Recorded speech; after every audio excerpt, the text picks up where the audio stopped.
Okay, this is a brief video to show you a mold stain removal from a shower stall. So this is a shower stall in a master bathroom, and the house was built in '84, so it's about 36 years old now. What I noticed was there was some mold stains on the ceiling here. And I've removed all of it and cleaned it with bleach and with vinegar on multiple days and let it dry out and everything. And all the mold stains are gone, but there's that pattern that is left behind. So it's made some effect on the surface.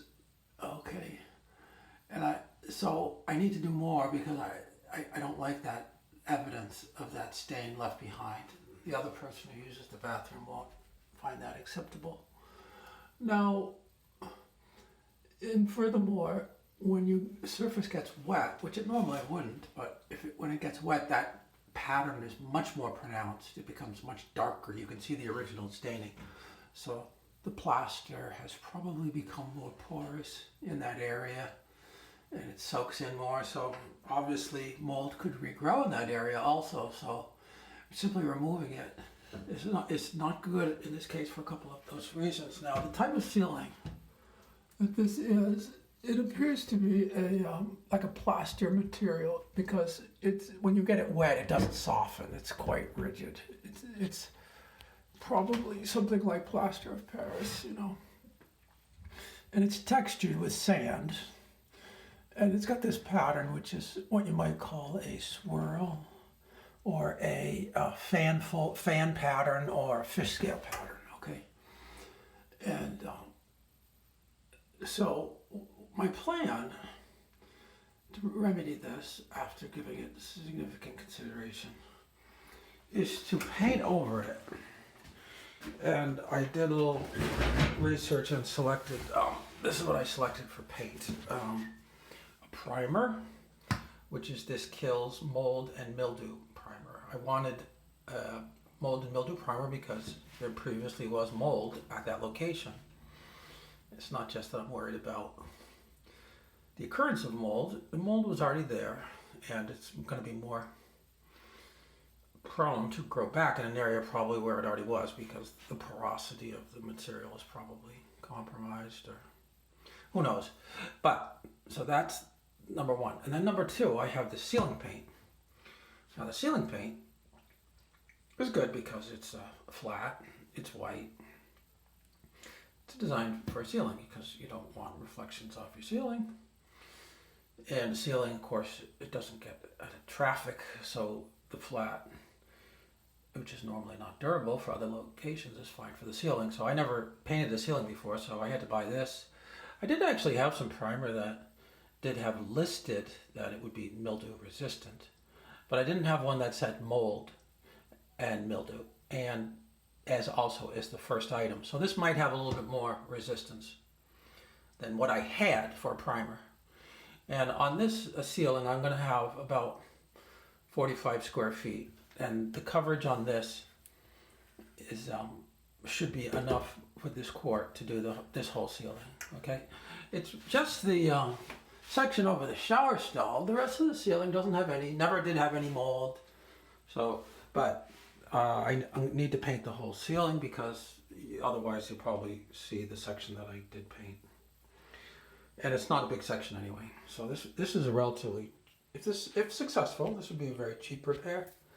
And if these products work properly, then it should be a very successful repair. What I'm curious about is whether or not that pattern is going to show through all this, even despite it's got two coats and it's got stain blocking. So I'm hoping the pattern doesn't show through. Now the pattern's not really a pigment, but I'm hoping that if it's really a pattern that has to do with the texture, that this will affect the new. It'll have essentially a new surface. It will fill in the pores. Okay. This claims that it's paint and primer in one, but when you read the back of it, in a case of older plaster that hasn't previously been painted or primed, and it's not new, then a primer is required. So primer, this ceiling paint is fine, but it's not suitable by itself anyway, so I do need the primer, and the 2 coats is going to be better, get a better job. Okay, so that's the deal here. Now I did do a test section. I'll do a hit pause here, and I'll show you a test section where I did both of these on a test section of the same type of wall, just to see what it would look like after I did it. And I'll hit pause and I'll go to that section so you can look at it. Okay, this happens to be the basement stairs. The lighting is not as good, but I think you can see. I just masked off a rectangle, and I put on the primer and the top coat just to see how it would cover. It's when I painted it, I did it with a brush, and I just followed the grooves of the existing texture, and that seemed to work pretty good. And you can see here the color is whiter than the 35-year-old plaster, which has probably gone slightly yellowish, or maybe it was originally that way. I don't even know. But if this coverage, to my way of thinking, looks fine, and I'm just curious about whether or not that pattern of the original mold is still going to kind of show through all of this, because if it really was affecting the texture or the lines, maybe I'll protect it from future mold growth, but it may be that the pattern of where it was might still be there. I don't know. I'll have to wait and see after it's done. So I'll hit pause, and I'll see if I can patch in the results after it's painted, just to see how it looks. Okay, here's pause. Okay, I put on the primer. It took longer than I thought, just because to get it into all the little nooks and crannies, you have to brush over in a certain section over, kind of over and over and over and over again. But I would say, aside from that fact, it took a long time. It seemed pretty good. I still have the top coat to put on. I think that the pattern that was caused by that mold is going to, be covered up. That's my thinking. You can't really see it here. If you didn't know it was there, you'd never notice it, obviously. And it's hopefully it's going to prevent mold from growing in that same spot, because it's supposed to be mold killer in the primer.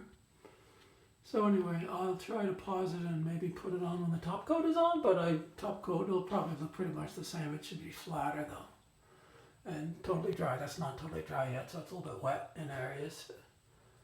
I probably didn't need the masking tape since it's just primer, but it helped me keep track of where I was at. So I got better coverage, easier. It's easy to miss a spot when you're doing white on white. So I think it's pretty good. I'll hit pause again.